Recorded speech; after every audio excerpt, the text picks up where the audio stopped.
Antes del gran diluvio, el mundo tenía un pulso distinto. La tierra respiraba con una lentitud profunda, como si aún estuviera aprendiendo a ser el hogar de los hombres. Los amaneceres eran densos, cargados de una neblina tibia que se deslizaba entre los valles, y el sol, al elevarse, arrancaba destellos dorados de ríos anchos y tranquilos. Los campos eran fértiles, sin esfuerzo.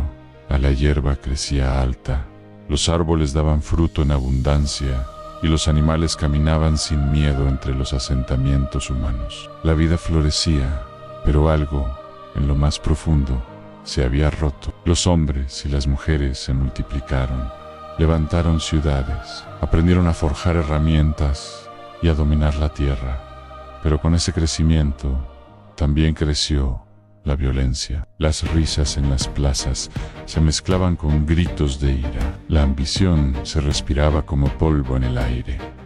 El más fuerte imponía su ley. El más astuto engañaba sin pudor. La sangre dejó de escandalizar y la injusticia se volvió costumbre. La vida seguía así, pero el corazón de la humanidad se había endurecido. En medio de ese mundo caminaba Noé. Él no era un rey ni un guerrero, no gobernaba ciudades, ni encabezaba ejércitos. Era un hombre de manos ásperas, espalda fuerte y una mirada clara. Trabajaba la tierra, cuidaba de su familia y, cuando el día caía, levantaba los ojos al cielo con un respeto que ya casi nadie recordaba. Mientras otros se burlaban de lo sagrado, Noé escuchaba. Mientras otros gritaban, él callaba. Mientras otros destruían, él construía. Y fue en uno de esos silencios, un silencio profundo, casi pesado, cuando la voz de Dios lo llamó. No fue un trueno ni un estruendo, fue una certeza que atravesó su pecho como una flecha de fuego. Dios le habló del dolor que veía en la tierra, de la corrupción que había llegado a cada rincón, de cómo la violencia se había convertido en el lenguaje cotidiano, y le anunció una decisión que lava la sangre.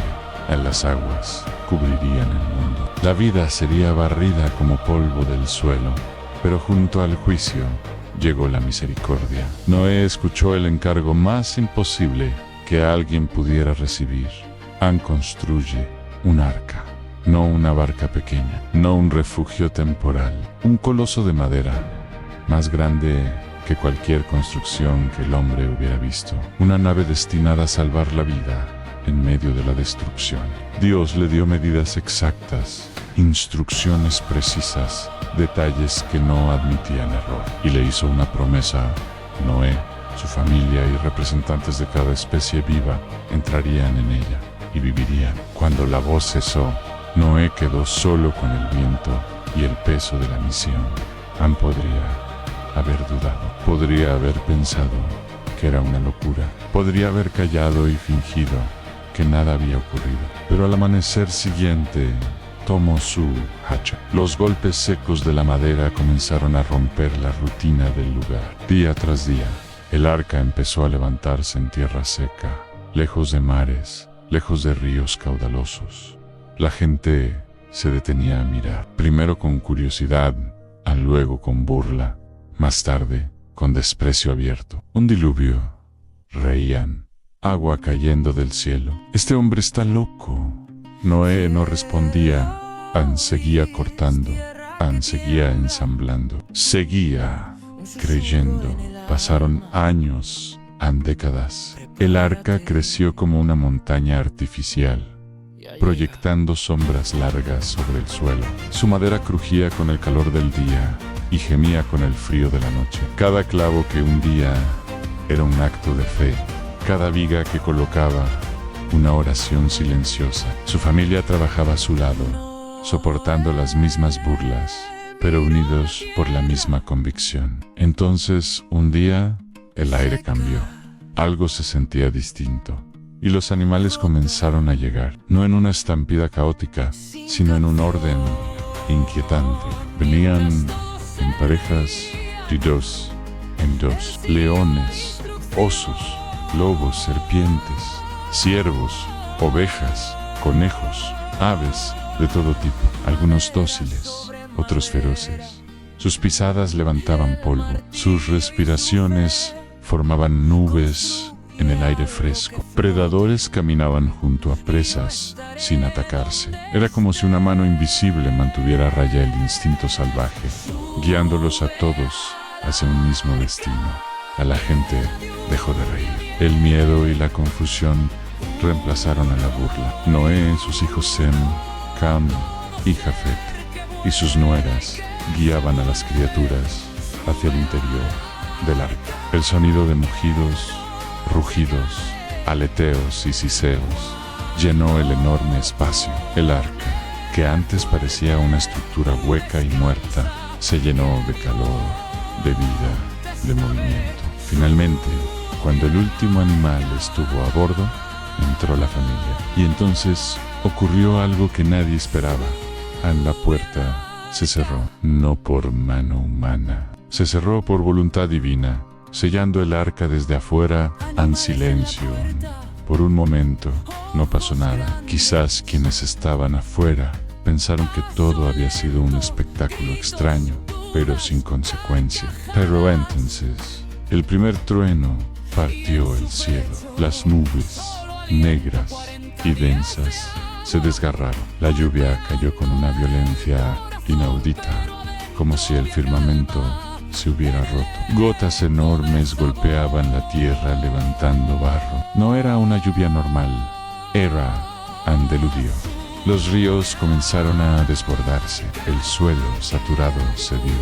La burla se transformó en gritos de pánico. El agua subía sin parar, primero hasta los tobillos, luego hasta la cintura, después más alto.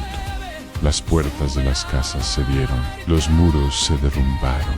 La gente corría, trepaba a lugares altos, suplicaba, pero no había escapatoria. El arca, pesada y silenciosa, comenzó a moverse. Primero se tambaleó y luego, con suavidad, empezó a elevarse sobre las aguas crecientes. Los golpes del agua contra su casco resonaban como tambores de guerra. Adentro, en la oscuridad, los animales se agitaban, la madera crujía y la oscuridad era casi total. Noé y su familia, en medio del caos, se aferraban a lo único que tenían, a la promesa de Dios.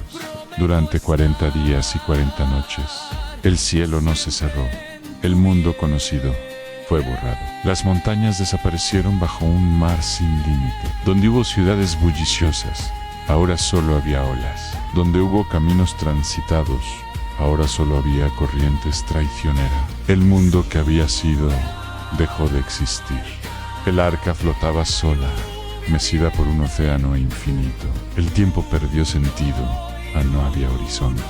No había tierra, solo agua y un silencio profundo, interrumpido por el silbido del viento. Adentro, la vida resistía. El cuidado de los animales, la rutina diaria, la fe inquebrantable de Noé mantuvieron la esperanza viva en la penumbra del arca. Finalmente, un día, la lluvia cesó, no de golpe, sino como un suspiro largo, pero el agua seguía allí, cubriendo todo. Pasaron semanas y luego meses. El nivel del agua comenzó a retirarse lentamente, tan lentamente que era casi imperceptible. La ansiedad crecía con cada amanecer. ¿Cuándo volverían a ver tierra? Noé esperó pacientemente y cuando sintió que era el momento, abrió una ventana y soltó un cuervo. El ave voló en círculos, buscando un lugar donde posarse, y no volvió. El agua aún lo cubría todo. Esperó 7 días más y soltó una paloma. La paloma voló, pero regresó al poco tiempo, cansada, sin haber encontrado dónde descansar sus patas. La tierra aún estaba sumergida. Noé la cuidó, esperó otros 7 días y la soltó otra vez. Esa tarde, la paloma volvió. Paró esta vez. Traía algo en el pico, en una hoja de olivo recién arrancada, verde y fresca. Una señal inequívoca. La vida había regresado al mundo. La esperanza, frágil y verde, había vuelto a nacer. Después de una semana más, volvió a soltar la paloma, y esta vez no regresó. había encontrado un hogar. El agua se había retirado lo suficiente. El arca finalmente se posó suavemente sobre la ladera de una montaña. El viaje había terminado. Cuando la puerta se abrió, la luz del sol inundó el interior. Noé, su familia y todos los animales salieron a un mundo limpio, silencioso y nuevo.